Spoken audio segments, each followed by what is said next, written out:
Hello again. Welcome to another episode of the Franchise Everything podcast, where we talk about everything and anything franchising. And today I'm joined by James Lethborg, who is the franchise owner for Launceston Hogs Breath. G'day, James. G'day. How you doing? I'm very well, thanks, mate. Thank you for joining us on the podcast here. We've stolen you from a Hogs Breath conference.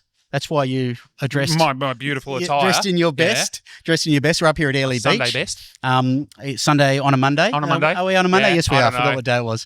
So we're going to talk about your franchise owner journey of Hogs Breath in Launceston. So where did it all begin with you? Where did it all begin with you? So where did you start in business, and when did you start to get the first thought you wanted to be in business for yourself? Just very with broad, Hogs Breath? That's a very broad question. Overall, do you want me to start further down the line? Start at primary school. Yeah, at primary school even, and all through high school, I had a passion for chefing. Yeah. My family, I've always loved their cooking. Growing up in Tasmania, we've got some of the best food there is. Oh, the fresh produce and everything. Yeah, absolutely. And the gastronomy home of food at the moment in a couple of world-class sort of magazines. Yes. So, I've always had a real good grasp on fresh produce, and I've just loved it all the way through. My grandfather produced honey. I got dairy farmers on the other side of the family. So food's everywhere. Fresh milk. Yeah, food is everywhere in your family. Exactly. Yeah. And Mum was a home cook. Yep. You know, she'd make our meals 7 days a week. There wasn't all takeaway at all. I'm a bit guilty. She'd grab things out of the fridge and pantry. So anyway, cooking I was a big fan of cooking. So yeah, got into high school. Was going to either be a primary school teacher or a chef. Why? I wasn't going to university. There's no difference between those two things. So why was it either that or that? I have no idea. Yeah. No idea. I just remember now going through that thought pattern of a teacher, primary school teacher, or a chef. And then even later on, I thought maybe I could transform that into being a chefing teacher down the track. Yeah, instructing somewhere. That was a long way after that. So grade 10 came around, knew I wasn't cut out for university. So I went and started my apprenticeship. Went to TAFE, which college, for cookery. Did my first units there, my first block. Some of the chefs that taught me at that time, they're inspiring. I still remember them for everything that they taught me. So then the journey went on to getting several jobs throughout Launceston and becoming a qualified chef. Long, hard 4 years. I was going to say, it's a long road, isn't it? It's a lot of hard work. The first couple were okay. I was at the local hospital there. Just started out the chefing journey. Met a great bunch of people that taught me a hell of a lot about the industry. Moved on to some other hotels and stuff around the area. And again, the people you meet there and the passion that they drive into you for chefing and for cooking in general is just crazy. It's so in those I was really lucky. So in those environments like that you mentioned, the hotels and hospitals, what's the hardest part about being a chef in there? What's the most difficult aspect to it? Because people talk about is it the long hours? Is it the pressure of people complaining about their foods, or what is the thing that I think makes you're the pressure on yourself with that one? Yeah. I mean, starting with complaining customers, you are in your head. You don't want that to happen. Yeah. The output's got to be great. Yeah. Everything that you put out has to be fantastic. And then the long hours. I mean, I started in between this period where I went to TAFE and started my schooling to getting my apprenticeship. I started at a local deli. Their head chef was going on holidays. Their 4th year had just finished.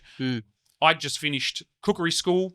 They put me in there to do the role of both of those people, 16 hours a day, 6 days a week. I would start in the morning and finish late at night, cleaning the place down, and just the pressure from that. And how long did you do that for? I did that for 3 months. That lasted 3 months. Are you ever thinking at that time, how sustainable is this? No. No? It was just work. You just keep doing it. I was just doing it. Yeah. I was enjoying it. I was learning a hell of a lot. When you put in that situation to, I don't know, I walked in one day and the owner of the place said, "Can you cook me a tray of lasagna to put out in the deli?" Now, I'd never done lasagna. back at cookery school, I'd done a bechamel. Yep. I'd done bolognese sauce. So put it all together. You put the two together. Yeah. And work from there. So I made trays of lasagna for the deli. Other times I was just bagging lentils for them. Other times I was filling the deli with all these salads I'd never heard of, never made, never cooked couscous at the time, never cooked roasted. So all these things gave you exposure to so many different things. Yeah. And learning quick and on the fly was a key thing that I took from that job. Yep. Learning quick and on the fly. So at some point in this chefing journey, Hogs Breath came on the horizon. How did Hogs Breath come on the horizon for you? It's a crazy one, this one. So I worked at a place for 10 years in Launceston, Tell me the name of it. You told me the name of it. Yeah, the Duke of Wellington restaurant. And I said, everywhere's got a Duke of Wellington. Everywhere's got a Duke of Wellington. Because I said, that sounds familiar. Yeah. No, there's one in every city, I'm sure of it. But I worked there. The owner of that early on decided to come to me and say, we want to start a Hogs Breath. Well, went to another person I knew and said, we want to start a Hogs Breath in Tasmania. So he said, him and 3 other business partners got together. They talked to Hogs Breath and said, we want to start one in Launceston. Yes. They found a great location that works extremely well for what is designed. The building owner also owned the Hogs Breath in Hobart at the time, so he was happy to come on board with a Hogs Breath in there. And he knew the sustainability of the Hogs Breath brand and everything there. Yes. So after that, they then approached me because I'd worked for them before at this other place and said, would you like to manage the kitchen in there and be the head chef? And I said, yeah. And what year are we talking? 2012. Okay, yep. Because we opened in 2013. So I think the first conversation may have happened late 2012. Then throughout 2013, it progressed and they said, ready. We want you to come in and run the kitchen for us. So I did. And then 5 years on from that, the owner at the time, great man that I still get on with no end. He's fantastic. Had me in place as a progression. So a succession plan, and like a succession plan for the business. That's pretty rare. So a franchise owner or a business owner person. generally doing that, and then to move on to something else because he wanted to go another project or something. Exactly. Well, he went to Hogs Breath Corporate. Went to work for Hogs Breath head office for a little while. So he had everything managed and in place down to a T. He dotted that book. So at what point did you know that this was going to be on as far as succession, and you were at some point potentially going to become a franchise owner? Well, we had a meeting and it was basically, all right, yeah, this is what I wanted. When I started there, I wanted to own my own. So how long into you being there? 2018. Okay, so they came up to years. this. So yep, 5 years. 5 years I was there. Again, some long, hard days. But when I looked at the store when I first went there, and when you as a chef look at a brand new sparkling kitchen with everything sort of glistening at you, you're peeling the stickers off the stainless steel benches, off the stainless steel fridges. You're in awe. You're taken. Oh, brand new equipment. No Very grill exciting. that I've got to. It's like first day at school when you're opening up your pencil case or new pencils and all sorts of stuff. Very exciting. Very exciting. No grill that I have to spend 5 hours fixing to get it going. Start with because it's brand new. Everything worked well, and over time things deteriorate. Of course, the kitchens before that I had, they always had something older in it that you'd have to manage at the time. So what was the transition like? So how did you manage, or how did you plan the transition with the owner exiting? How did that go about? It went over a few months, actually. It was really good. And he just showed me everything that has to be done in this business. We run through so much back of house. Had great support from Hogs Breath Corporate as well. They'd give you a buzz anytime you needed help, or you could always call them. So it was really easy. I had to do a franchisee training with Hogs Breath, which was about a 6-week course for me. Yep. They're usually about 15 weeks, but because I'd been there for 5 years, there was a lot of things that they could tick off quickly. Yeah. So they have like recognition, prior learning type of thing. Yeah, Makes exactly. a lot of sense. Yeah. Exactly. Yeah. It was a big course, lot to learn. But it went really smoothly and really well, and then some great guys around me, and you know. So, did you stay in the kitchen? Is that how you run your business? Is that how you started running it when you took it over? How your role changed? Yeah, when I changed over, it really forced me into the office and the front of house more so. Front of house. And how did that feel for you? Did like it? Oh, it's okay. I'm pretty good with putting on who I am. Yeah. We have our in-store names down at Hogs. And I don't know if I'm the only one that still does it, but my name is Dexter in store. Yes. You walk into Hogs Launceston, I'm Dexter. I've got a Pebbles and a Bandit and a down there a Cha-Cha working for me now. Do they get to choose their names, or do you choose them for them? No, someone else does it for them. Yeah. It's got a bit like a nickname thing. There's a quirky nickname thing. You see, because I was working in the kitchen as the head chef at the time when I started, I believe how it started was I was cutting some meat, and I was admiring a little blood pattern on the board. Okay. So I got Dexter. That wouldn't have been disconcerting for everyone in the kitchen with you with a knife in your hand. Could have been a little bit of the rage behind it as well, being a chef. There is some times where you do lose your cool. Yep. Very regrettable most of the times, but yeah, you can lose your cool sometimes. Only ever thrown something once though. I'll stick to that. I'm pretty sure I've only ever thrown one thing. Yeah. So that's okay, and it never hurt anyone. Okay. Excellent. Good to know. Good to know. We'll keep that on record. Okay. So that transition then. What was the transition like from head chef in the kitchen then to business owner? What did you find most challenging about that step? Because people who are doing a lot of roles right now and thinking of a franchise for themselves, for example, taking the leap to being an owner is quite different. How did you find it? My head goes straight to the money behind it and the figures behind it and learning all that. Now, thankfully, I was pretty strong at math. Yep. It's about the only thing I was pretty strong at. So looking at a P&L, I could gauge that. Yep. Looking at what you need to do to run your business at a profitable manner. Or how can you save here? How can you manage this? And the people skills around owning as well was another big thing. Yep. I think the skills you have to not only be really personal with people, but then cut ties at a certain time with certain things. When it needs to happen. When it's time to happen, yeah, you have to say, I'm sorry, guys. You know, your product's not good enough for me.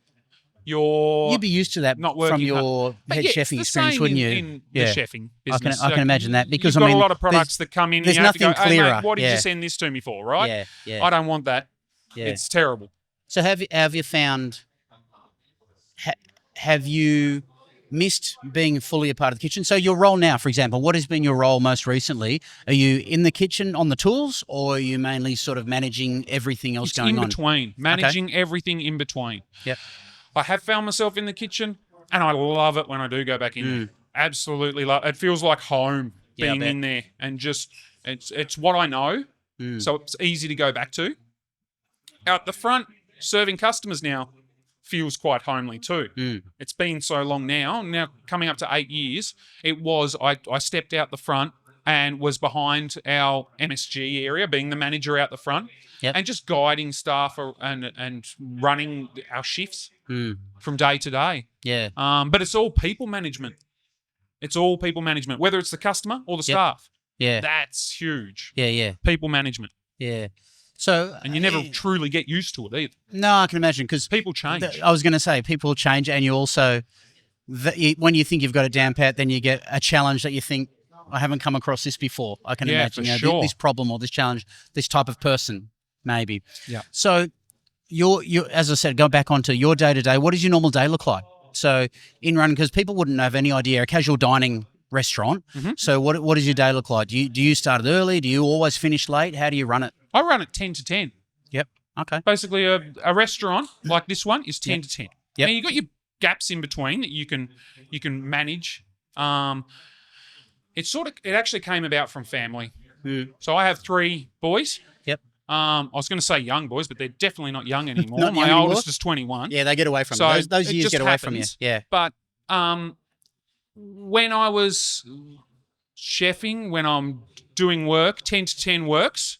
If you drop them off at school and then you think about when you go and pick them up around 3 o'clock period, go and pick them up, go back in about 4 or 5 and then back again down to work. So you can make it work for you. Yeah. It's sort of it worked in between, and that's sort of the hours that it run with. Yeah. But also, you're open over lunch and dinner, so 10 to 10, sort of with the 2-3 hour gap in between, whatever you can get. Yeah. That's sort of what you work. So at the moment, I'd get up, I'd go in probably around 9 o'clock, 10 o'clock ish. I would spend most of the start in the office, just figures, entering yesterday's figures, working out the banking, invoicing, blah, blah, blah. Still a bit of rostering. So you then check you're covered for the roster for the day, because in hospitality, we know the bookings can change and in an instant. Pretty quickly. Just bang. You can go up, you get a 30 call up. You're going to need another staff member. Yeah. So you're working on that as good as you can gauge the week before when you're trying to write the rosters to make sure that people get it ahead of time. Things can change quickly in an instant. Do we need that many people on? You can't knock people off these days without their okay and being really careful around it, because I don't want them to be out as well. My staff are so important. But you're still trying to manage the margin of the business. But then you're trying to manage the margin in the business. Yeah. Then we'd look at the rostering. Then you'd focus on ordering. If there's anything we're low on, stock levels, I'd do the old owner run out and run back in with your arms full and things falling out of your arms everywhere. But some days, and carrying depends what you had to go grab. Of grog into the cool room, or running out to get whatever I need to. Yes. And then after I look at that, then I'd start serving the customers and looking after the customers and making sure everything was right just throughout the restaurant in general. So it sort of leads on, but you probably covered a lot of it. What in your take? Because I imagine there's people fairly different depending on the age of their Hogs Breath and everything, the style of the dining room and everything. Because I see there's quite a few differences between layouts of Hogs Breath stores depending on where they are around Australia. Oh yeah. What do you see as the critical factors of success in a Hogs Breath from your perspective? So what are the things that make it work really well? Yep. The people inside your restaurant running things, the way you speak to your customers. HogsPitality is what we call it. Yep. I've heard that a few times. You need to be greeted with a massive, boisterous style from the door. And when you first walk in, we can hear people screaming and yelling around here. So there's got to be energy, later. hasn't it? There's got to be energy. Full-on energy. Yeah. Even when you're sitting down at the table, you need that strong energy at the table. Hey, guys, how you going? Needs to be, hey, guys, how you going? Yeah. Needs to be completely changed. You come across a bit of flat around in hospitality around the place, don't you? Yeah, you can. So how do you train for that? Do you hire for that, or do you train for it, or what? Yes. Hire right, train right. Is it's a mantra that sits in my staff room on the walls. It is looking for that person that can greet someone in a different manner. Yeah. One of the other reasons that we use our in-store names, my Dexter, is I leave everything out the door and I can put on a persona and we can act in a way. All right? So James outside, he's a bit shy, actually. He's a bit quiet. He's a bit quieter. Doesn't really want to interact with too many people day to day. Once I step in store and I'm Dexter, then it completely changes. Yeah. That's interesting. Hey, how you doing? Guys, lovely to see you today. Even all those sorts of things. On the it podcast. Doesn't matter if they're just random people on the street. If I put Dexter on, it's something I can just flick a switch. How do younger people, as you're interviewing them, I'm interested in your processing because it's a really interesting insight. How do you get that across to them? Do you freak some of them out and you never see them again? Yeah. Or how does that work? You can do multiple things, but it's just seeing their attitude on the day. Yep. A lot of the time, some of the best interviews that we have, they're just open. You can see that they're stressed. Of course they are. It's an interview. Yeah, nervous, yeah. But they come across with a personality that they can overcome. Yeah. Okay, that's a really good way to tell. Yeah. They overcome what they're going through. Because if you can overcome someone screaming at you because their veggies have gone cold, right, then you can overcome anything. Yeah. So is the question, what is the future looking like for you? I know you said, don't ask me that. What do you, I'll have to think about that. What are your plans? What's the plans for Hogs Breath Launceston? Are you a type of person who's interested in multi-locations, or what are you looking at for the future? I have thought about multi-locations on multiple occasions.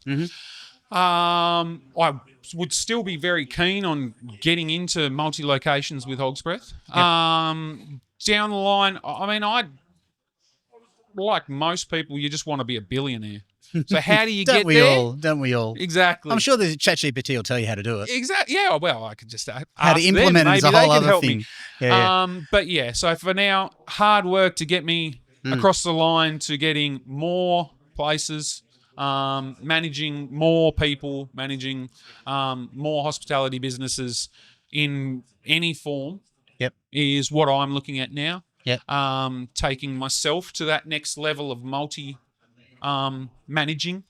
Because managing one store, I know from looking at what I do on a day-to-day, I've broken it down a little and said, wow, I work that much a week to do this, and like I've got to start my own succession plan. I have, and conferences are great for that. I've spent a lot of time with my managers. There's a few multis, isn't there, in the network? There is. There was a lot more, but at the moment there is a couple of multis, and it's a different business format, completely different business format. You need to be that top manager that can allow people underneath you to manage what you're doing. Trust. You got to give them trust. You got to full trust in. Now, I'm not saying I don't. Systems and trust. I do have trust in the people that I've left at the moment. But then to walk away for a long period of time and start another business, because with how much it takes to start another one, not I don't mean in a bad way. It's great. Yeah, but it's a great process. But it takes all your time. Yeah. Right. It takes a lot of concentration, a lot of everything. So basically time. So you got to have that one place set first, which is great. Done that. How do I get another place set? Get another place set. Multi-purposely manage that one. You know, step by step, stepping stones. Yeah, all those steps. Excellent. Yeah, just putting them in place. Exactly. That's a great way to finish. Or maybe, who knows, we'll be talking in a couple of years' time. Maybe you'll have your second one or third one or whatever. Hopefully so, we mate. hope so. James, thanks so much for joining us, mate. Thank you very much. And that's it for another one of the Franchise Everything podcast. Hope you loved this one. Please share, like, subscribe, do all that sort of stuff, and we'll catch you in the next one soon.